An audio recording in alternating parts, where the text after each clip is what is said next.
So what is up guys, Killerkev today back with a brand new episode of 5 new console mods to hit the Bethesda.net website. This is going to be episode 47 within my series, but without further ado guys, let's just jump straight into the video. For our first spot in this video, it's going to be no random attacks. Now basically what this mod does is disables all the random attacks from dragons and vampires within the game. The mod author did originally create this mod because of all the other NPC dragons and vampires coming into certain different cities and killing everyone. And during the process of that, it eliminates most of the NPCs to do those in particular areas. A great little mod, but it only disables those random encounters to do within those particular areas or cities, such as the vampires or the dragons. Really kind of cool. I have a similar different thing as well when I go into Whiterun. Usually there is a vampire attack, 9 times out of 10 it happens and it ends up in a lot of carnage and a lot of blood. Not good if I want to keep a clean city, and with this mod it is pretty damn cool. With a download size of 1.1 KB, it's definitely worth a steal. Very interesting mod, love the concept of it, and definitely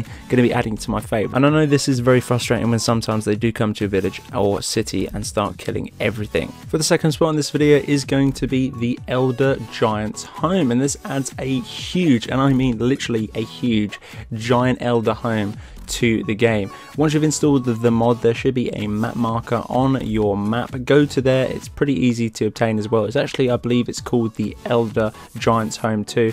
Go over there, enter the home, you'll be very surprised. So you can tell on footage right now, none of this is zoomed in, this is actually what you will be getting in the home.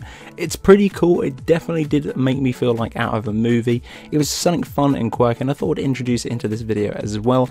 Really low download size of this, 68.7 KB for a download. Is actually kind of fun, to be totally honest. Definitely worth a try as well. There's so many different sort of aspects to the game that have added into this house as well, kind of some cool and some quirky as well. So I'd highly recommend you guys go and check this out just for a laugh, or even it could be your own new home, but I'm not too sure if anything is hostile in there. Leaf, a mini Spriggan follower, adds a new mini Sprig follower into the game called Leaf, and you can find this follower right next to the mill at Riverwood by the logs. For me it was almost just a throw stone away from the logs. It wasn't directly near the logs, and I did have trouble trying to find this particular NPC slash follower just because I have so many other different overhauls. It was actually covering this follower, has a hand selected assortment of magic including elements. Overall it's pretty cool. Even with this follower being so small, I find that this follower is incredibly effective as well. So if you're looking for a little follower or just someone to tag along, kind of like a baby group in the aspect of using those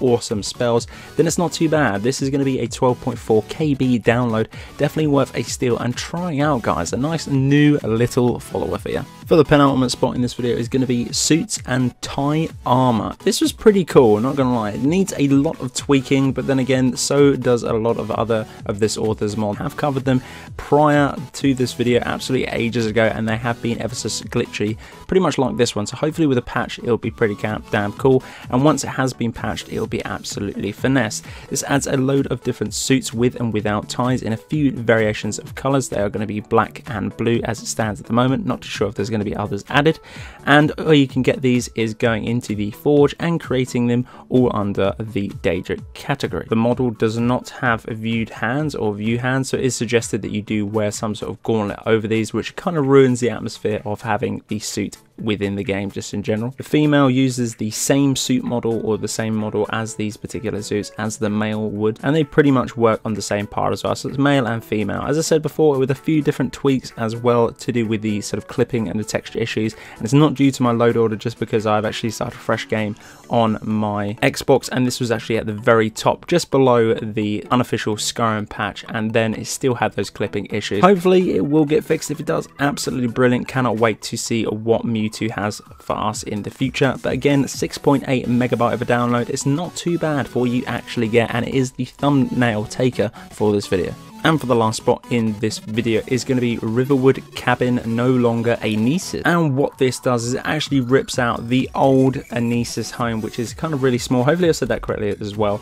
And it is north of Whiterun and a little throw stone away from the Riverwood area itself. I had a little bit of trouble finding this, but once I stumbled across it, it was actually really kind of cool. And the features of this one has been drastically changed as well. They've renamed the location to Riverwood Cabin. That is on your map as well. All your store storage is safe within this property, patched up the roofs and the walls for no more holes, moved windows across from the doorway, moved trap doors, added some double doors to the doorway, and a ton of other different features as well, such as weapon rack, ovens, counters, shelf pots, 2 small chairs, chest, alchemy lab, enchantment area, a smithing section, and to do with some of your planting outside as well. There is actually an NPC within the property as well. I'm not going to ruin too much, guys, but if you want to read out everything that is on the description of this mod, go down in my description of this video, click it and try it out. It's pretty damn cool. Again, incredibly low download size for a new overhaul, I guess, to a player home is going to be 16.7